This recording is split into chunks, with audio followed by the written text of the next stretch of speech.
آدمی دولت کے ذریعے جتنی بھی ترقی کرے وہ عارضی شہرت، عورت اور پیٹ کی وادی سے آگے نہیں بڑھ سکتا۔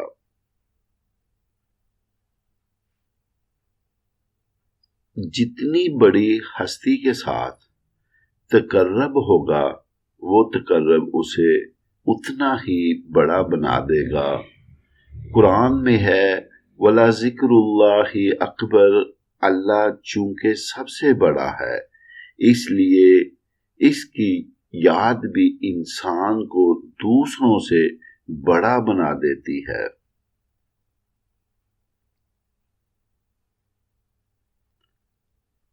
حضرت یوسف کے بھائیوں کے جھوٹے آنسو جب پیغمبر کو دھوکہ دے سکتے ہیں، اس کے بعد ہم صحیح فیصلہ نہیں کر سکتے کہ ہر بہنے والا آنسو واقعی اعتبار کے قابل ہوتا ہے۔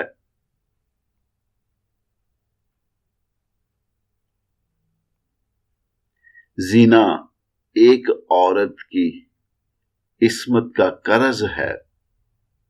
عصمت کے قرض کو زانی خود نہیں اتار سکتا بلکہ اس کی بیوی یا بیٹی اپنی عصمت کے ذریعے اس قرض کو ادا کرتی رہے گی، اس لیے کہ باپ کا قرض اس کی اولاد ہی ادا کرتی ہے۔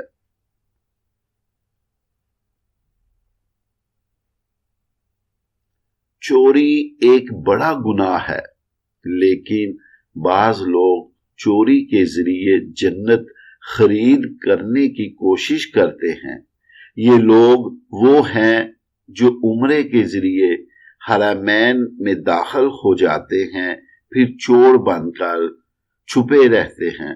جب حج ہوتا ہے یہ چوری کا حج پڑھ کر ہمیشہ کے لیے حاجی حرمین بن جاتے ہیں۔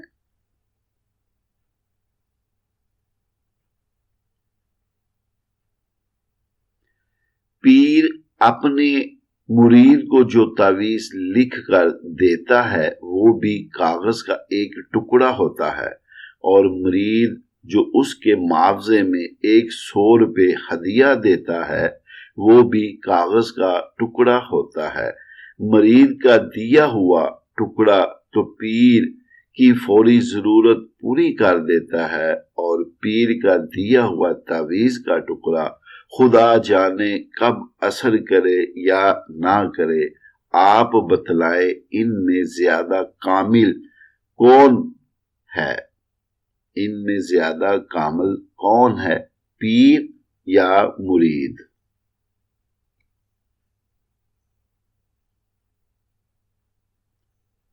کسی کو بلندی سے دھکا دے کر گرانا تو سبھی کو آتا ہے، لیکن ایک پستی میں گرے ہوئے کو سہارا دے کر تھامنا ہر ایک کو نہیں آتا۔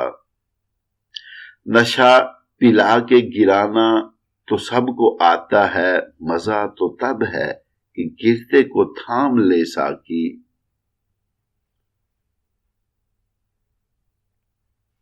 حسن خاتمہ کا مطلب یہ ہے کہ جب موت آئے تو آپ اس وقت کسی نہ کسی نیک عمل میں مصروف ہوں۔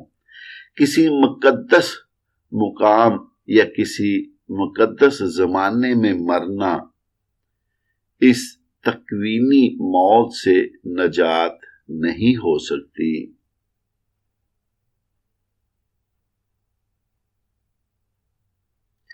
ہماری زندگی نصف سے زیادہ مصائب کی اس لیے شکار ہوتی ہے، ہماری زندگی نصف سے زیادہ مصائب کی اس لیے شکار ہوتی ہے کہ ہم ہر معاملے میں یہی کہتے رہتے ہیں کہ لوگ کیا کہیں گے۔